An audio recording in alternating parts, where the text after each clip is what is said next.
Baseball has become a game of numbers. It's still this nation's pastime, but it can be described in numbers.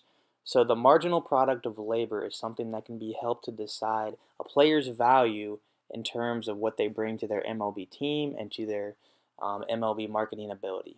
The first thing I'd like to get into is what exactly is MPN, or the marginal product of labor. So MPN is a change in output, which can be described as Y, for each unit change in labor, which can be described in N.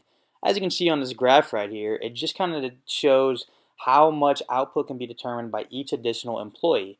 So essentially, it's what a company feels like each employee is worth in terms of their output. So you might be asking, Nick, how does the marginal product of labor have anything to do with the MLB?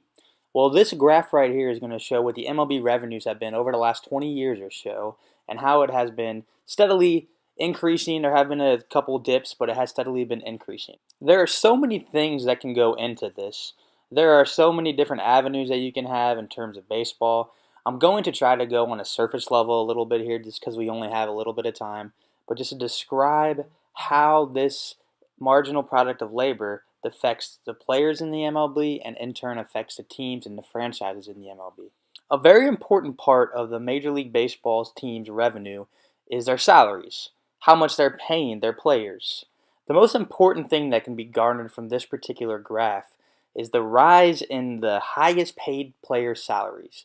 You can see how much this graph has significantly increased over the years with the highest paid player salary. The other part of this graph shows the average salary of the players. This has risen ever so slightly over the years and doesn't have quite the same dramatic increase as the highest paid player's salary has. Something that always needs to be touched on when discussing the increase of such things as revenue or salary is how much the inflation has changed during that time. This graph right here is more of a historical grasp and not really baseball, but it's more of a historical grasp since 1870 of what the inflation has looked like in the United States. As important as it is to understand the overall MLB revenue, it's also important to break that down a little bit into each team's revenue and, to be more specific, each individual market. Because as you can see here, the teams and the cities that are on the right side of this graph are bigger cities. They live in bigger markets. So that's something else to consider whenever you're looking at the team revenue, because just how the way the big city works, the bigger the city, the bigger the market, and the bigger potentially that team revenue is going to be. But you can still focus on each individual market and what they can bring to each individual player's value in terms of that particular team and that particular market. I discussed earlier on how much statistical the game had been, and one reason for that is the implementation of sabermetrics. So the sabermetrics are how to describe the game not by what your eyes can see, but by numbers. One of the biggest statistical explanations of the sabermetrics is something called WAR, or wins above replacement. The individual in this particular image is Jose Altuve. He's a second baseman for the Houston Astros. He won the American League MVP last year. He had an 8.3 wins above replacement in the year 2017. Essentially what that means is how many wins that player brought to the team above an individual who was average at his position. So essentially, just Jose Altuve last year brought the Houston Astros 8 more wins than an average second baseman would have done. Another very important determinant of a player's value is their locker room presence and what they bring to their specific franchise. So this individual right here in this photo is Eric Hosmer. He plays for the Kansas City Royals.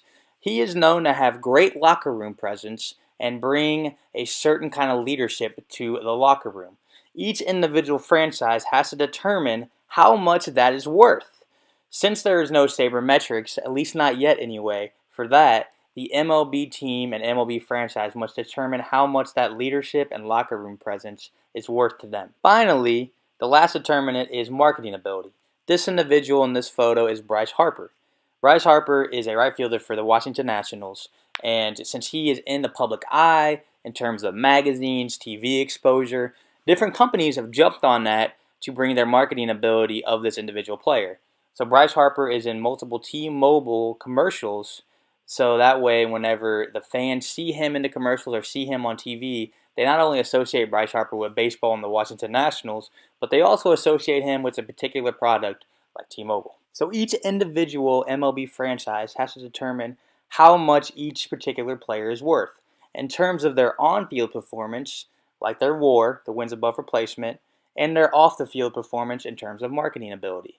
There's also that one in the middle, like the locker room presence, which has the on the field and the off the field. And this is going to tie in to the marginal product of labor for their employees.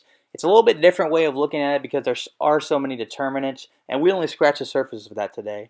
But the MLB franchises must determine how much each individual is worth and how much they can make off of that individual player.